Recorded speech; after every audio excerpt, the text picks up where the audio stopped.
चले ध्यान दीजिए, आज से एक न्यू टॉपिक स्टार्ट हो रहा है, इलेक्ट्रिकल कैपेसिटेंस। ये जो चैप्टर 2 था ये आपके दो पार्ट में था, इलेक्ट्रिक पोटेंशियल एंड कैपेसिटेंस। तो इससे पहले हम लोग इलेक्ट्रिक पोटेंशियल से रिलेटेड सब कुछ पढ़ लिए, जहां लास्ट पढ़े थे इलेक्ट्रोस्टैटिक पोटेंशियल एनर्जी। आज से आपका न्यू पार्ट स्टार्ट हो रहा है, क्या? Electrical capacitance. अब इलेक्ट्रिकल कैपेसिटेंस में होता क्या है वो समझते हैं। आप एक चीज तो नोटिस किए होंगे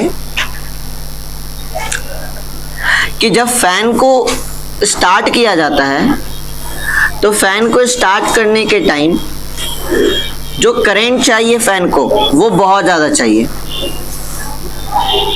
जो करंट चाहिए आपके किसको? फैन को।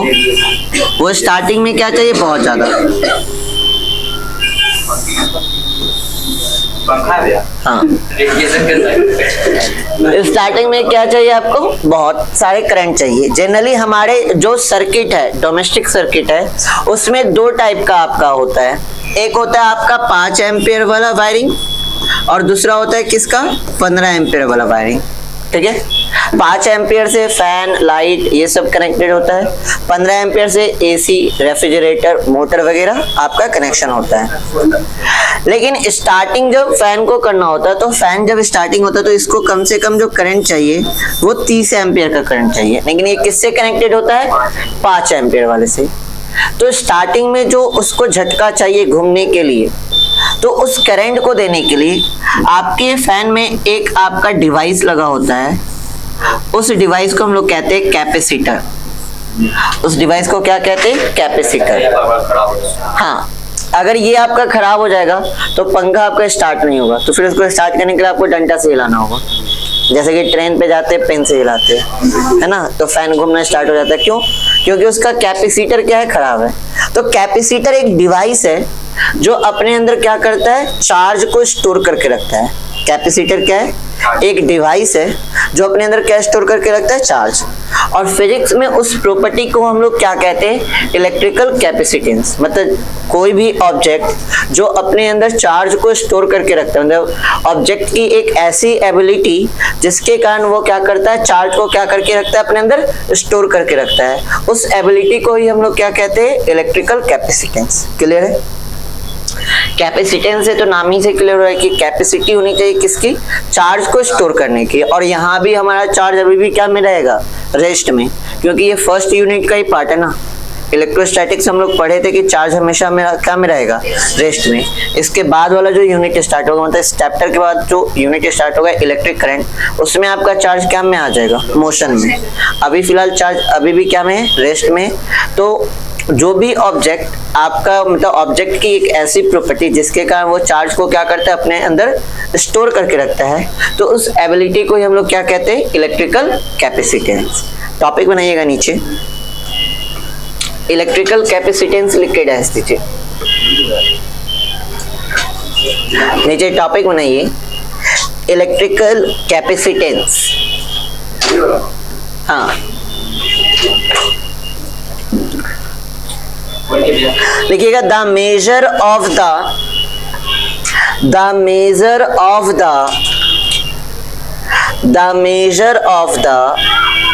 Ability of a conductor,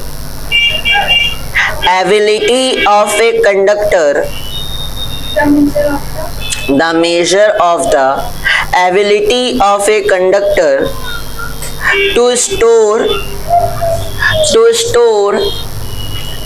electric charge,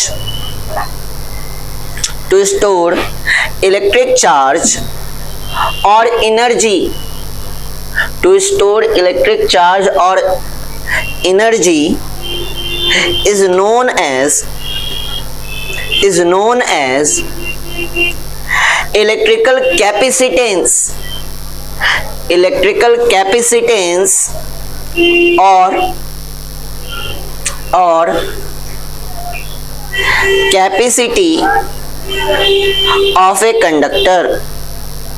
or capacity of a conductor, ठीक है। किसी भी कंडक्टर की वैसी प्रॉपर्टी जिसमें वो क्या करता है, चार्ज को क्या करके रखता है, स्टोर करके रखता है। जब भी किसी बॉडी को चार्ज देते हैं, अगर वो चार्ज स्टोर करके रखता है तो उस प्रॉपर्टी को हम लोग क्या कहते हैं, इलेक्ट्रिकल कैपेसिटेंस या simply capacity of a conductor. अच्छा, अब इसको डिफाइन कैसे किया गया है, अगर हमें इसे कैलकुलेट करना है कि किसी ऑब्जेक्ट पे कितनी कैपेसिटी है, उसको डिफाइन कैसे किया गया है, इसकी बात करते हैं। ध्यान दीजिएगा यहाँ पे, समझिए ये हमारा एक कंडक्टर है, ठीक है, और इस कंडक्टर को हम लोग क्या दे रहे हैं, चार्ज। इस कंडक्टर को क्या दे रहे हैं, चार्ज। अच्छा, जब स्टार्टिंग में आपका चार्ज नहीं है तो यहाँ पे पोटेंशियल कितना होगा, जीरो, क्योंकि चार्ज रहेगा तभी तो पोटेंशियल। अब स्टार्टिंग में जब आपका कंडक्टर और इस पे कोई भी चार्ज नहीं तो यहाँ पे पोटेंशियल क्या होगा, जीरो होगा। अब हम क्या कर रहे हैं, हम इसे धीरे धीरे क्या कर रहे हैं, चार्ज दे रहे हैं। किसी भी एक्सटर्नल सोर्स से इस कंडक्टर को क्या दे रहे हैं, चार्ज। अब जैसे जैसे चार्ज इस पे आ रहा होगा, एक्सटर्नल सोर्स से जैसे जैसे इस कंडक्टर पे क्या आ रहा होगा, चार्ज आ रहा होगा, इसका पोटेंशियल धीरे धीरे क्या कर रहा होगा, इंक्रीज हो रहा होगा। जैसे जैसे चार्ज आते जाएगा इसका पोटेंशियल क्या होते जाएगा, इंक्रीज होते जाएगा। मतलब जितना ज्यादा चार्ज देंगे उतना ही ज्यादा आपको क्या देखने को मिलेगा, पोटेंशियल। आ रहा है ये बात समझ में? इट मीन्स कि जो चार्ज Q है वो डायरेक्टली प्रोपोर्शनल है किसके, V के। चार्ज Q जो है वो डायरेक्टली प्रोपोर्शनल किसके हो जाएगा, V के। जितना ज्यादा इस पे चार्ज देंगे उतना ही ज्यादा इस कंडक्टर पे क्या देखने को मिलेगा, पोटेंशियल। स्टार्टिंग में जब चार्ज नहीं था तो पोटेंशियल क्या था, जीरो, और जैसे जैसे इस पे चार्ज आते गया, एक्सटर्नल सोर्स से हम चार्ज लाके रखते गए, वैसे वैसे इस कंडक्टर का पोटेंशियल क्या होते जाएगा, इंक्रीज। तो चार्ज Q जो है वो पोटेंशियल V के क्या हो गया, डायरेक्टली प्रोपोर्शनल। अब इस प्रोपोर्शनल के साइन को हटाते तो एक कांस्टेंट मानते हैं, तो यहाँ पे जो कांस्टेंट माना गया है वो क्या माना गया है, C। यहाँ पे जो कांस्टेंट माना गया है वो क्या माना गया है, C। यहाँ पे जो C है वो क्या माना गया है, C जो है यहाँ पे क्या है, कांस्टेंट है। अब यहाँ से अगर हम C को लिखना चाहे तो C इज इक्वल टू क्या हो जाएगा, Q अपॉन में V। क्या इसमें कोई doubt? C is equal to क्या, C इज इक्वल टू क्या हो जाएगा, Q अपॉन में V। C is equal to क्या हो जाएगा, Q अपॉन में V। अब C है क्या, अब C है क्या, तो लिखते हैं where C is a constant, C is a constant and it is known as capacitance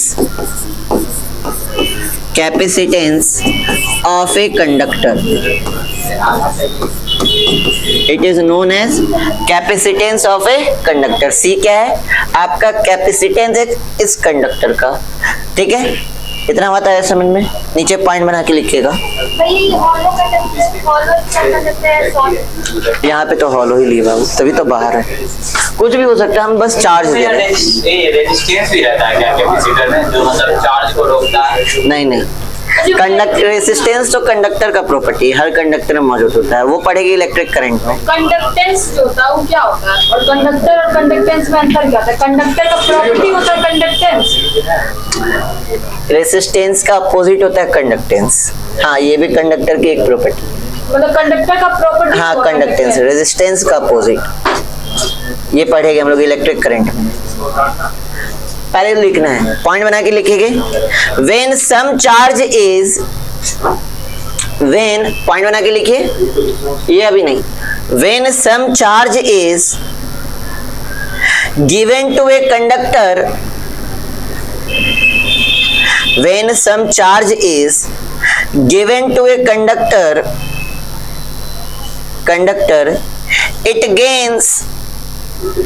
it gains some electrostatic potential,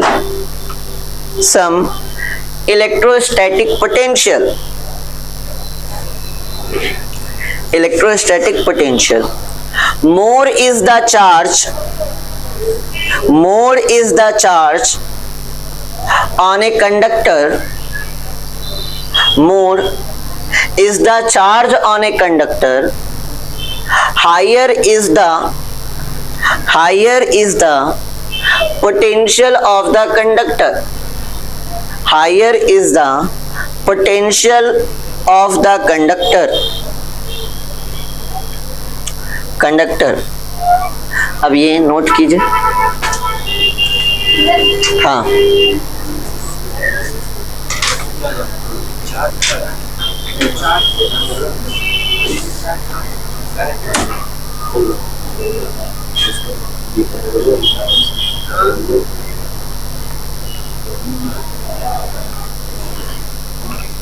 ठीक है. किसी भी कंडक्टर को जितना ज्यादा चार्ज देंगे उतना ही ज्यादा क्या देखने को मिलेगा, पोटेंशियल. तो चार्ज क्यू किसके डायरेक्टली प्रोपोर्शनल हो जाएगा, पोटेंशियल V के. और इस प्रोपोर्शनल के साइन को हटा के एक कांस्टेंट मानते हैं. यहाँ कांस्टेंट क्या लिए है, C. तो फॉर्मूला आ गया C is equal to Q upon में V, जहाँ C कांस्टेंट है जिसे क्या कहते हैं, कैपेसिटेंस ऑफ ए कंडक्टर. एक पहला फॉर्मूला निकल गया है, ध्यान में रखिएगा. C is equal to Q upon में V. समझा दे रहे हैं.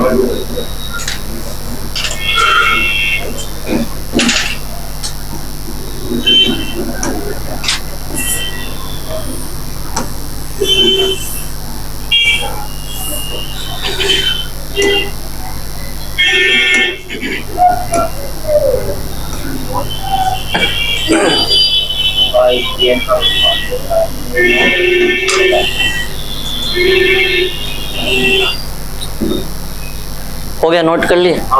चलिए ध्यान दीजिए, वापस एक रिपीट कर रहे हैं. स्टार्टिंग में जब एक कंडक्टर ले रहे हैं, कैपेसिटेंस का मतलब क्या है, कैपेसिटेंस एक प्रॉपर्टी है कंडक्टर की जो ये बताती है कि उस कंडक्टर की कितनी एबिलिटी है चार्ज को स्टोर करने की. कैपेसिटेंस क्या है, कंडक्टर की एक प्रॉपर्टी है जो कंडक्टर की एबिलिटी, उसकी क्षमता को बताती है कि कोई भी कंडक्टर कितना ज्यादा चार्ज अपने अंदर क्या कर सकता है, स्टोर कर सकता है. तो वो कैपेसिटेंस कैलकुलेट कैसे करेंगे, तो अगर एक कंडक्टर है, स्टार्टिंग पे कोई चार्ज नहीं, तो इसका पोटेंशियल क्या होगा, स्टार्टिंग 0. अब एक्सटर्नल सोर्स से हम इसको क्या लाके देने लगे, चार्ज. जैसे जैसे इस पे चार्ज आएगा, मान लीजिए एक चार्ज आया, क्या आया, एक चार्ज आया, तो पोटेंशियल थोड़ा सा क्या होगा, इंक्रीज. और चार्ज आएगा, पोटेंशियल क्या होगा, थोड़ा और इंक्रीज होगा. फिर और चार्ज आएगा, पोटेंशियल क्या होगा, और इंक्रीज होगा. तो जैसे जैसे इस कंडक्टर में चार्ज बढ़ते जाएगा तो इसका पोटेंशियल भी क्या होते जाएगा, इंक्रीज होते जाएगा. तो चार्ज Q जो है वो डायरेक्टली प्रोपोर्शनल किसके हो जाएगा, V के. मतलब जितना ज्यादा आपका चार्ज इंक्रीज होगा उतना ही ज्यादा आपका क्या इंक्रीज होगा, V भी तो इंक्रीज होगा. आया समझ में. अब ये प्रोपोर्शनल के साइन को हटाते तो कांस्टेंट लिया जाता है. यहाँ कांस्टेंट क्या लिया गया है, यहाँ कांस्टेंट क्या लिया गया, C. तो C इज इक्वल टू क्या आ गया, Q अपॉन में V. तो C है क्या, कांस्टेंट है जिसको क्या कहते हैं, कैपेसिटेंस ऑफ कंडक्टर. नीचे लिखिएगा, इसके नीचे लिखिएगा इलेक्ट्रिक कैपेसिटेंस. हाँ, electric capacitance of a conductor, electric capacitance of a conductor is defined as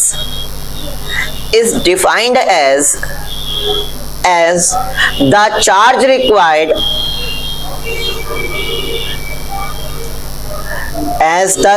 required to rise its potential to rise its potential through 1 unit, through 1 unit. चलिए ध्यान देते हैं. ये तो पता चल गया फॉर्मूला क्या होता है, C is equal to Q upon में V, जहाँ C हमारा कैपेसिटेंस, Q चार्ज और V पोटेंशियल. अब बताइए Q कैसी क्वांटिटी है, चार्ज कैसी क्वांटिटी है, स्केलर। पोटेंशियल कैसी क्वांटिटी? स्केलर। इन दोनों का रेशियो कौन है? कैपेसिटेंस। तो ये भी कैसी क्वांटिटी होगी? तो पहला पॉइंट ये समझ में आ गया कि it is a scalar quantity. It is a scalar quantity.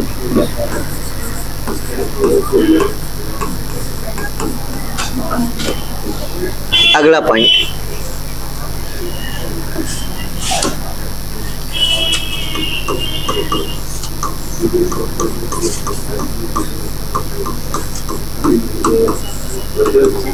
चलिए इसकी एसआई यूनिट क्या होगी ये बात करते हैं। एसआई यूनिट किसके बराबर होगा? SI unit of charge. SI unit of charge upon में क्या हो जाएगा? SI unit of potential.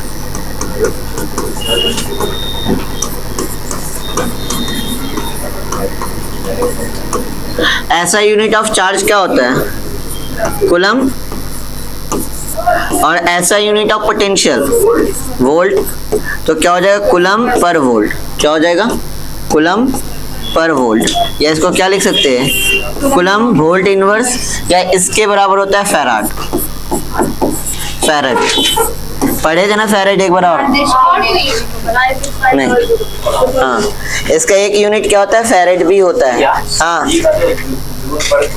हाँ होता है, वो भी रख सकते हैं। हाँ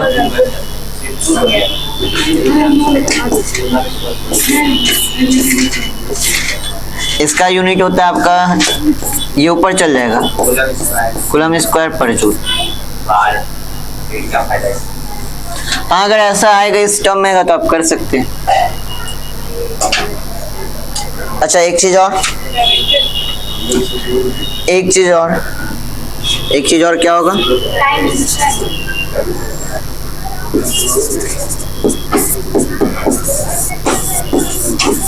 dimensional formula.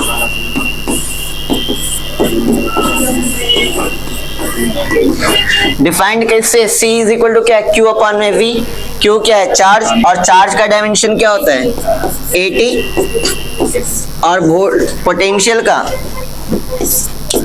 M L square T inverse 3 A inverse होता है। अब ये ऊपर जाएगा,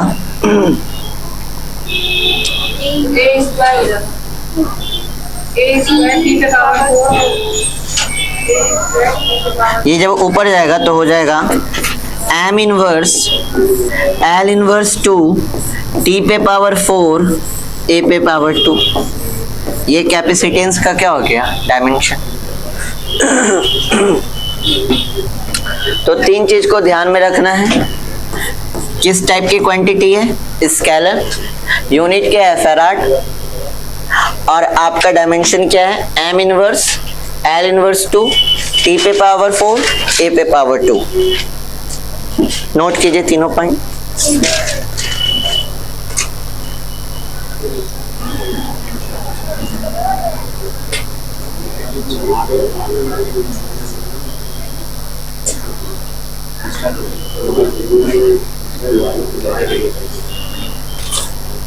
और एक चीज ध्यान में रखिएगा, इससे एक क्वेश्चन आता ही आता है एग्जाम में। हाँ, कैपेसिटेंस से एक क्वेश्चन आएगा ही आएगा। या तो 2 नंबर के लिए आए, या लॉन्ग आएगा तो 5 नंबर के लिए आएगा।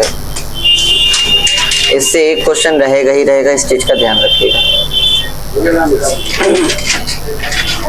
हो गया? एक क्वेश्चन कीजिएगा।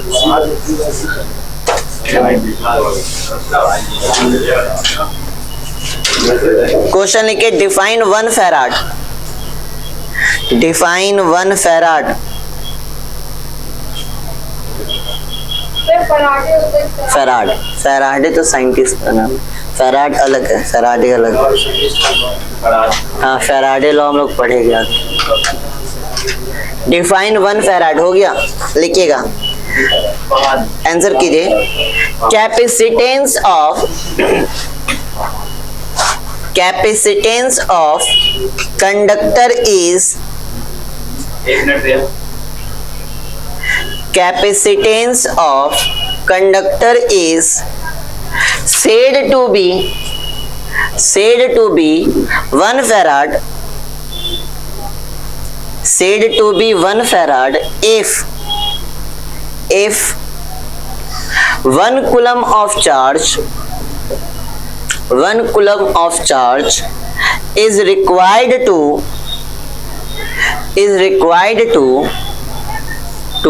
be 1 coulomb charge is required to be rise its potential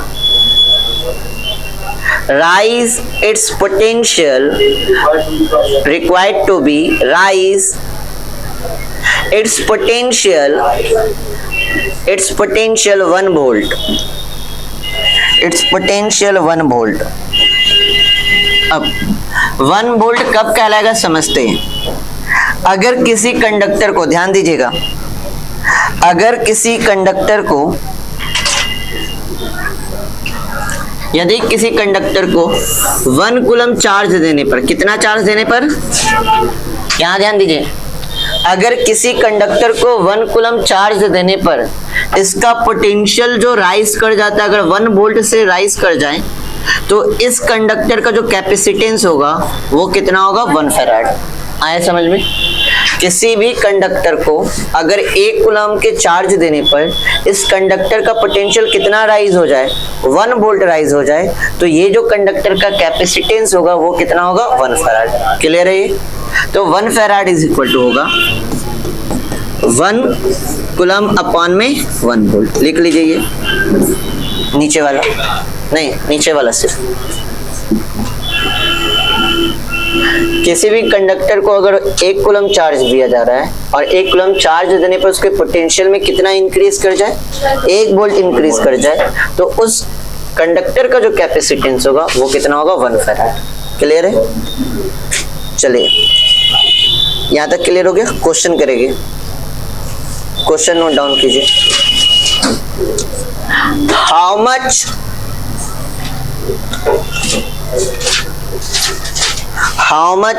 charge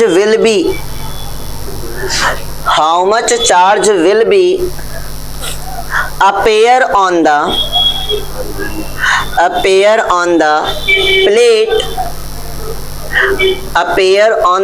plate if a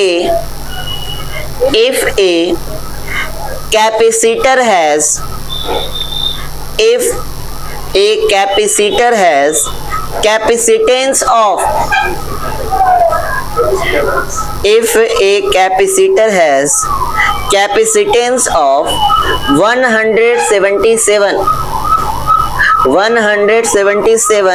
picofarad, 177 picofarad, हाँ पिको का नोटेशन पिकोफैराड, हाँ। when potential difference 100 volt is applied, when potential difference 100 volt is applied, when potential difference is 100 volt is applied, हाँ हमें क्या calculate करना है, charge. Capacitor का capacitance कितना देके रखा है, 177 पिको फैराड। पिको बराबर हम लोग क्या पढ़े थे, 10 पे पावर माइनस 12 फैराड। और पोटेंशियल कितना देके रखा है, 1100 वोल्ट, है ना। तो हमें चार्ज फाइंड आउट करना है। तो Q इज इक्वल टू हम लोग क्या पढ़े, अभी हमने फॉर्मूला निकाला ना, Q इज इक्वल टू कितना निकाला, C into V. Q is equal to हमने क्या निकाला, C इंटू वी। तो Q इज इक्वल टू हो जाएगा C इंटू वी। C कितना, 177 इंटू 10 पे पावर माइनस 12, और V कितना हो जाएगा, 100। तो Q इज इक्वल टू क्या हो जाएगा,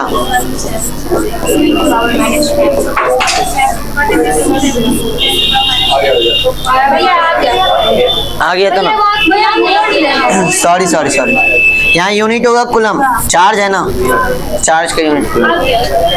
आया था सबका। चले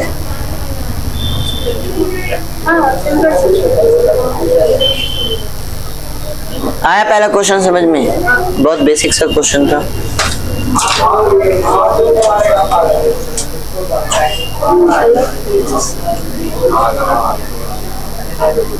सबको आया? अब आ रहा है समझ में?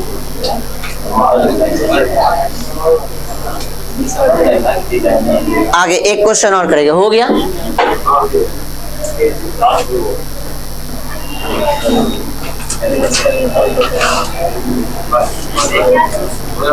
चले ध्यान दीजिए, एक क्वेश्चन और करते हैं, ध्यान दीजिएगा सारे बच्चे।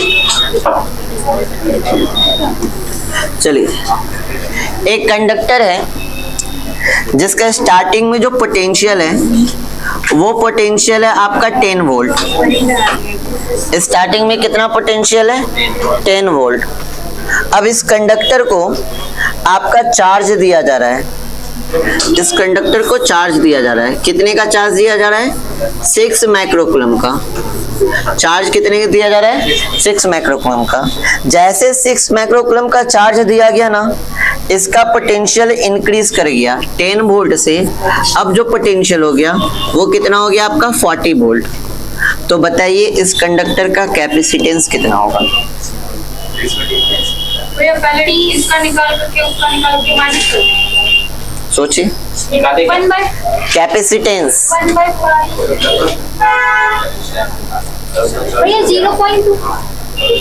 0.2। सॉरी वो ये क्या इसका कूलाम पर वोल्ट 0.2 कूलाम पर वोल्ट। चार्ज इस पे कितना है? 6 माइक्रो कूलाम है। माइक्रो बराबर 10 पे पावर -6।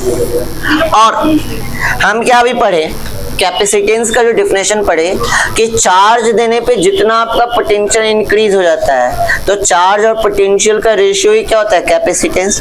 स्टार्टिंग में कितना पोटेंशियल था? 10 वोल्ट। जैसे 6 माइक्रोकूलम का चार्ज इस पे डाले तो इसके पोटेंशियल कितना इंक्रीज हो गया? 40। तो कितना बड़ा होगा? 30 बड़ा होगा ना। तो कैपेसिटेंस C का फॉर्मूला क्या होता है? Q/V। ये V कौन सा V है? ये V वैसा पोटेंशियल है जो चार्ज देने पे क्या हो रहा है? इंक्रीज हो रहा है। तो चार्ज देने पे पोटेंशियल कितना इंक्रीज हो गया था? 10 से 40 हो गया। तो कितना इंक्रीज हुआ? 30। तो V की वैल्यू क्या हो जाएगी? 30। एक बार में, के बार में? 5 बार में।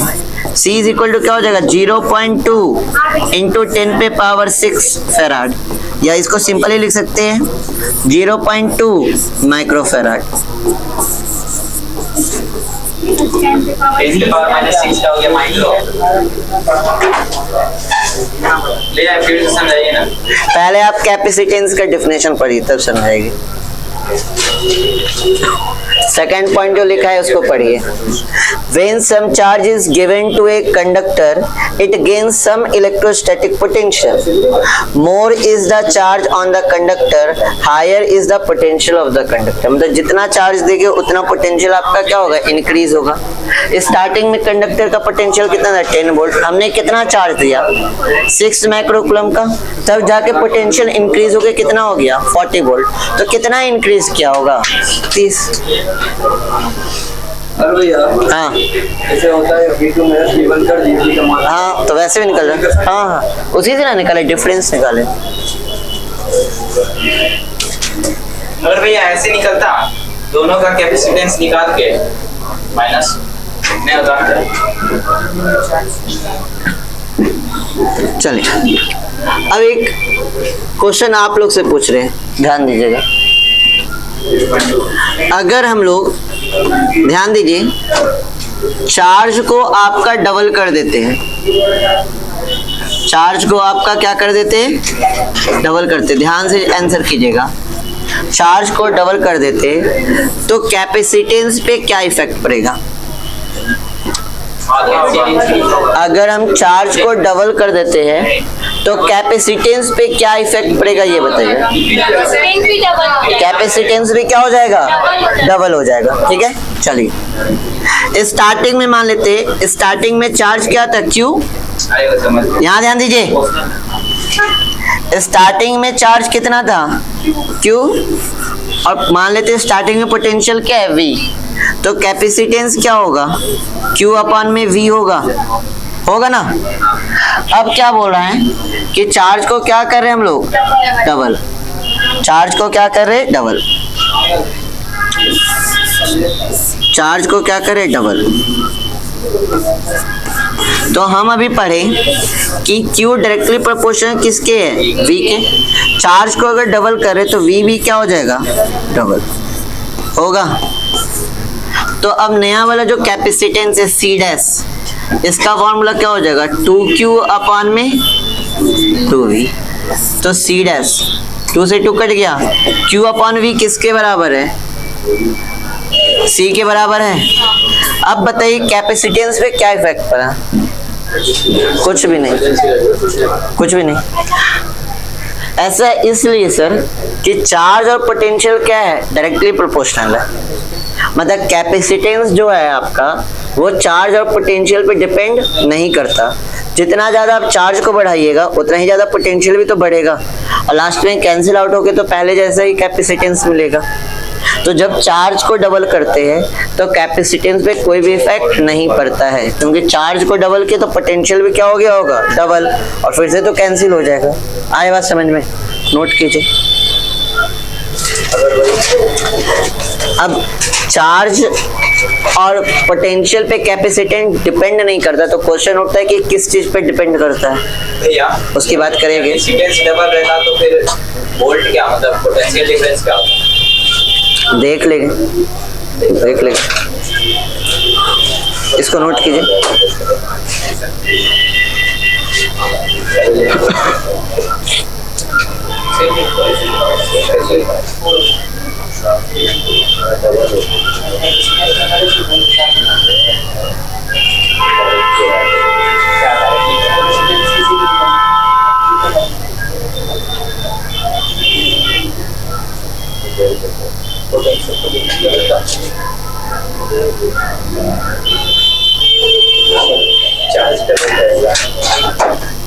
हो गया, चले एक क्वेश्चन का और आंसर, हाँ कीजिए।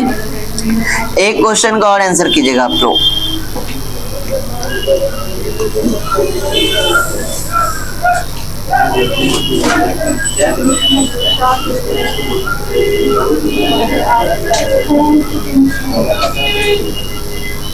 हो गया, पहले ये हुआ, चलिए इसका आंसर खुद से कीजिएगा। वेन पोटेंशियल को हम लोग इस बार क्या कर रहे हैं, हाफ। पोटेंशियल को क्या कर रहे हैं, हाफ। तो कैपेसिटेंस पे क्या इफेक्ट पड़ेगा बताइए। पोटेंशियल को इस बार कर दिए आधा, तो कैपेसिटेंस पे क्या इफेक्ट पड़ेगा, सोच लीजिए, सोच लीजिए आप लोग, ध्यान दीजिए। मान लिया जाए स्टार्टिंग में जो चार्ज है वो कितना है, Q, और स्टार्टिंग में पोटेंशियल कितना है, V। तो स्टार्टिंग में कैपेसिटेंस कितना होगा, Q अपॉन में V होगा। अब पोटेंशियल को क्या कर दिए, हाफ। तो हमें पता है कि Q डायरेक्टली प्रोपोर्शनल किसके है, V के। V को जब आधा करेंगे तो Q भी क्या होगा, आधा होगा। तो नया वाला कैपेसिटेंस क्या हो जाएगा, Q अपॉन में 2 अपॉन में V अपॉन में 2, 2 से 2 कैंसिल। तो C dash is equal to क्या हो जाएगा, Q अपॉन में V। तो C dash is equal to क्या हो जाएगा, C। अभी भी कैपेसिटेंस में कोई भी इफेक्ट नहीं पड़ेगा। मतलब चाहे आप वोल्टेज चेंज कीजिए, मतलब पोटेंशियल चेंज कीजिए, चाहे आप चार्ज चेंज कीजिए, और आपके कैपेसिटेंस पे कोई भी इफेक्ट नहीं पड़ेगा।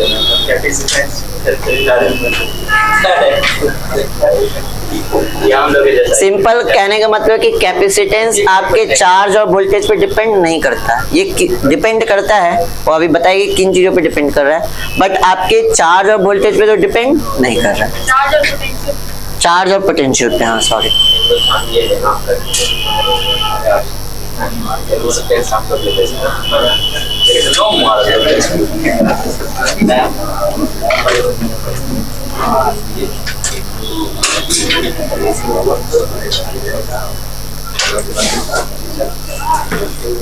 गया?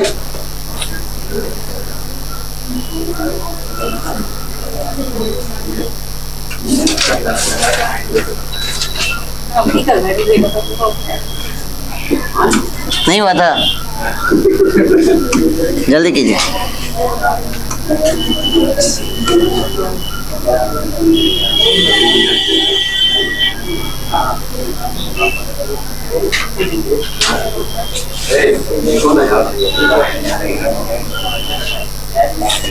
अब चले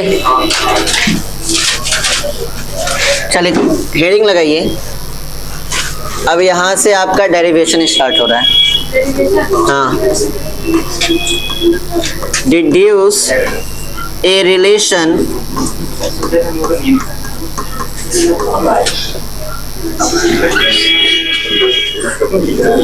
of capacitance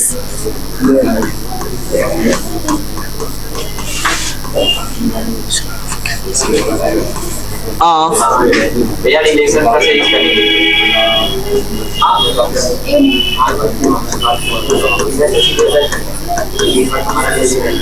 of capacitance of spherical capacitor।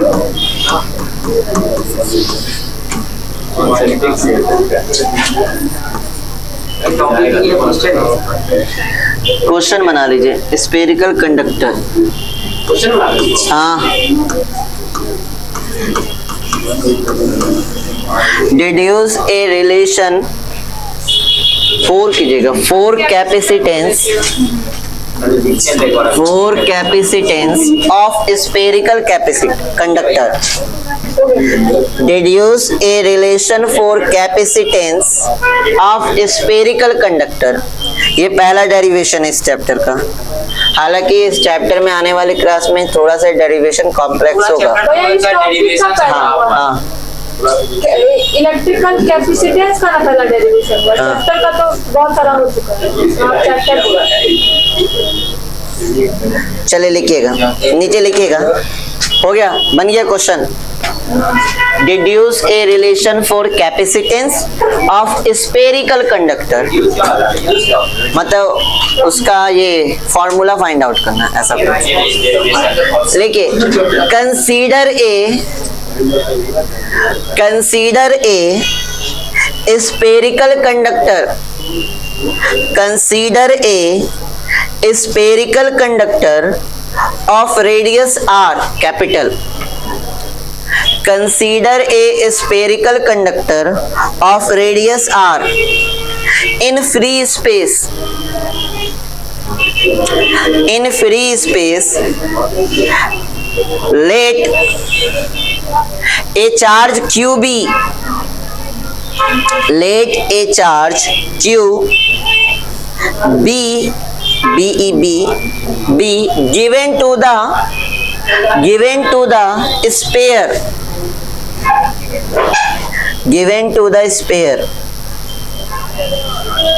चलिए ध्यान दीजिएगा।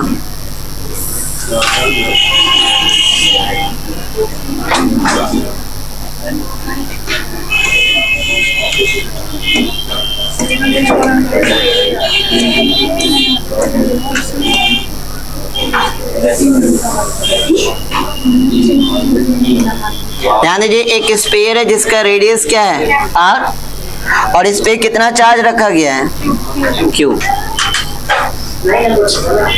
इस पे कितना चार्ज रखा गया q।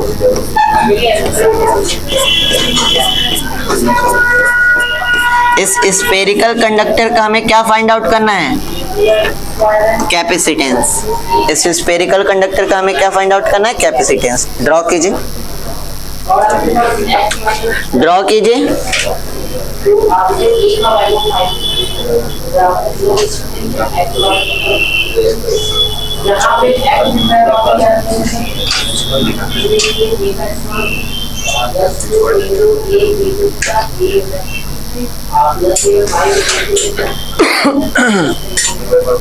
हो गया, चलिए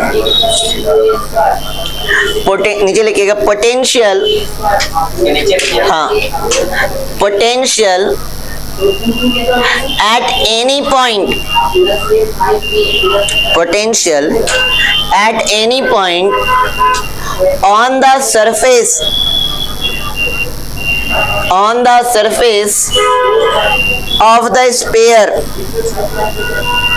on the surface of the sphere is given by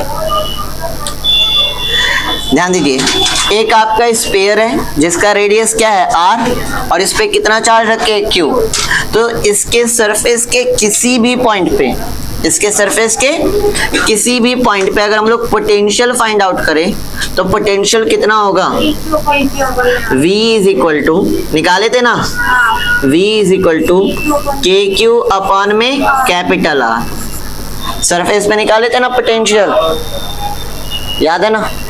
अब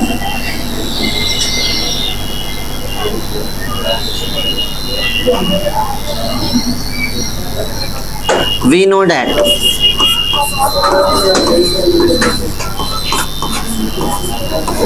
C इज इक्वल टू क्या होता है, Q अपॉन में V होता है। C इज इक्वल टू क्या होता है, Q अपॉन में V होता है।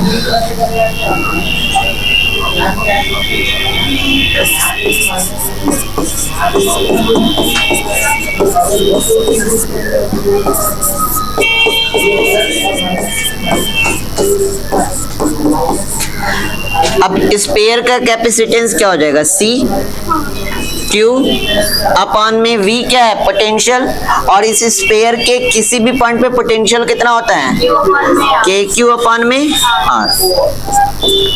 Q से Q कैंसिल, Q से Q क्या हो जाएगा, कैंसिल, ये R ऊपर चल जाएगा।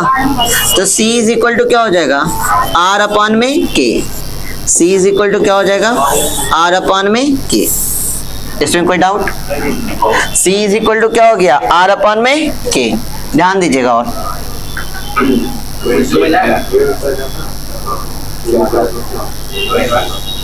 अब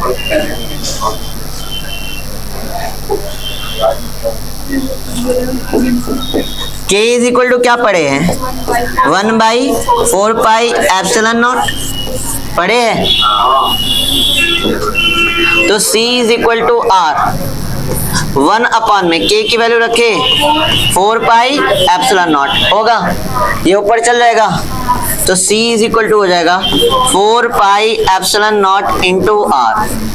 C इज इक्वल टू क्या हो जाएगा, 4 pi epsilon naught into R। तो ये हो जाएगा आपका कैपेसिटेंस का फॉर्मूला। यहाँ पे वैल्यू रखाएगा, इसकी वैल्यू अगर बता रहे हैं तो K बराबर क्या होता है, 1/4 पाई एप्सिलॉन नॉट, और इसके बराबर क्या होता है, 9 इंटू 10 पे पावर 9। तो अब इसको ऐसा लिख सकते हैं, 1/4 pi epsilon naught is equal to 9 into 10 पे पावर 9। अब क्रॉस मल्टीप्लिकेशन करें, ये डिवाइड में तो ऊपर जाएगा तो क्या हो जाएगा, मल्टीप्लाई में, और ये मल्टीप्लाई में तो ये नीचे आएगा तो क्या है, कहाँ आएगा, डिवाइड में। तो 4 पाई एप्सिलॉन नॉट की वैल्यू हो जाएगी 1 अपॉन में 9 इंटू 10 पे पावर 9।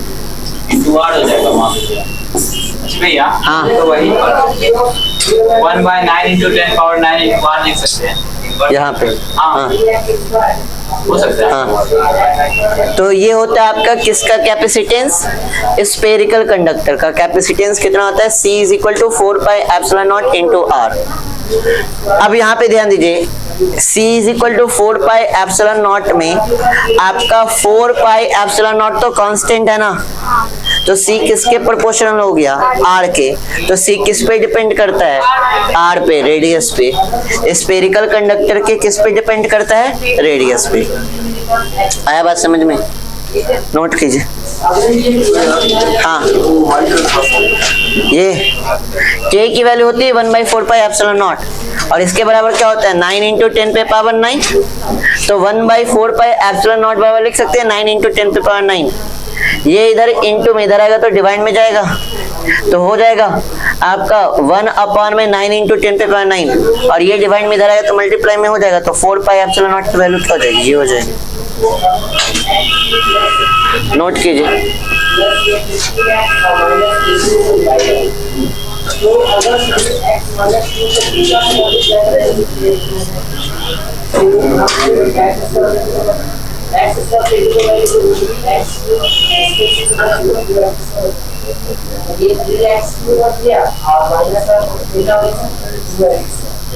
ये माइनस और ये का प्लस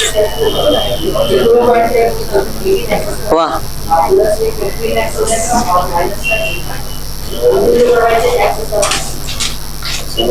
अगर ये x वाले 2 को इतना से मल्टीप्लाई करा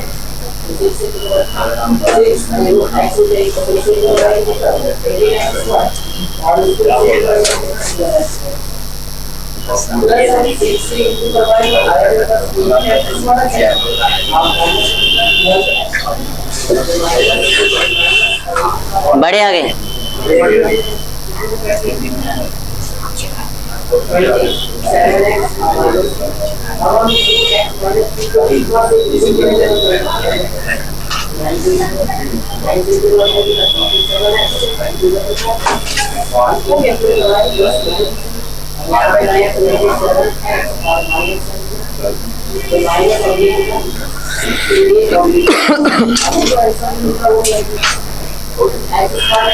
हो गया,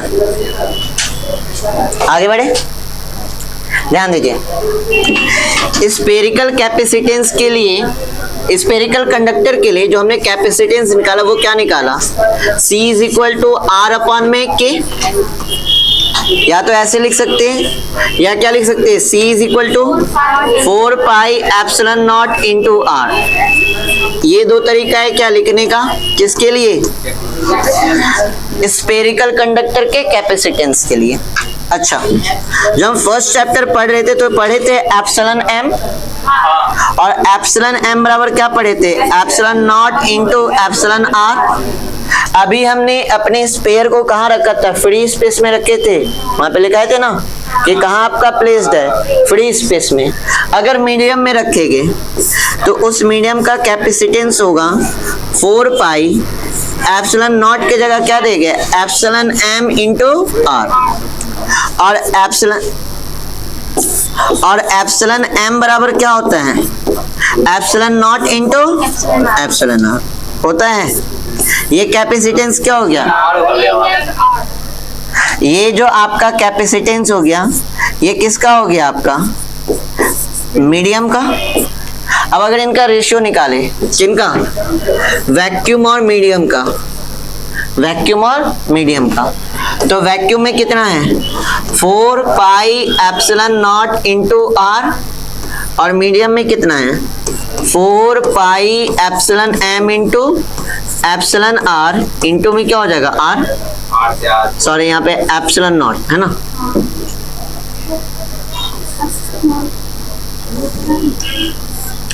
epsilon naught into epsilon r into r। Check कीजिएगा, 4 पाई से 4 पाई, एप्सिलॉन नॉट से एप्सिलॉन नॉट, r से r, तो c अपॉन में cm बराबर क्या हो गया 1 बाई एप्सिलॉन r। तो एप्सिलॉन r बराबर क्या हो जाएगा, मीडियम का कैपेसिटेंस अपॉन में क्या हो जाएगा, फ्री स्पेस का होगा। फिर शुरू समझाइए,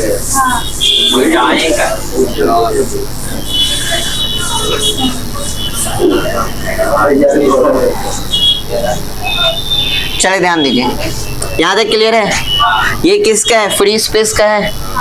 अगर मीडियम का निकालना चाहें तो एप्सिलॉन m नाम का एक टॉपिक पढ़े थे, रिलेटिव परमिविटी, सॉरी परमिविटी इन मीडियम, और इसके बराबर क्या पढ़े थे, epsilon naught into epsilon r पढ़े थे।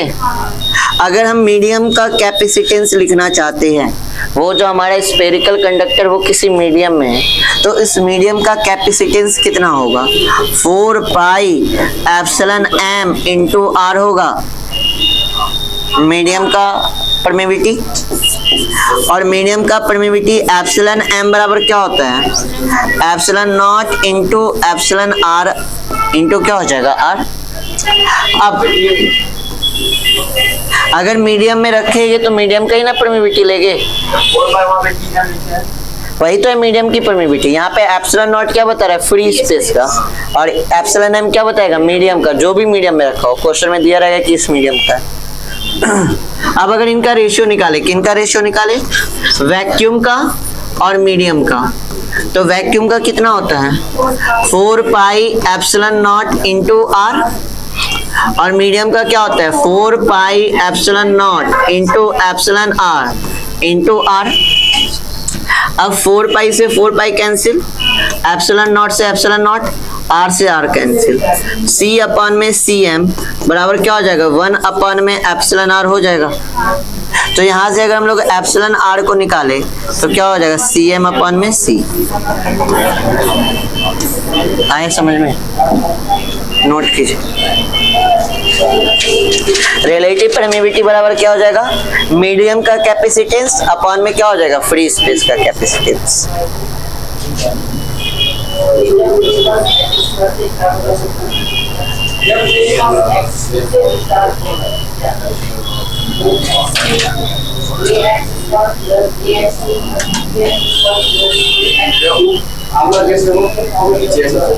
ये यहाँ पे पढ़े ना, एप्सिलॉन एम किसके बराबर है, एप्सिलॉन नॉट इंटू आर। अगर मीडियम का लिख रहे तो 4 pi epsilon M into R होगा, और एप्सिलॉन एम बराबर क्या है epsilon naught into epsilon naught. तो जहाँ पे एप्सिलॉन एम है वहाँ पे epsilon naught into epsilon R रख दिए। और पूछिए, और कुछ डाउट।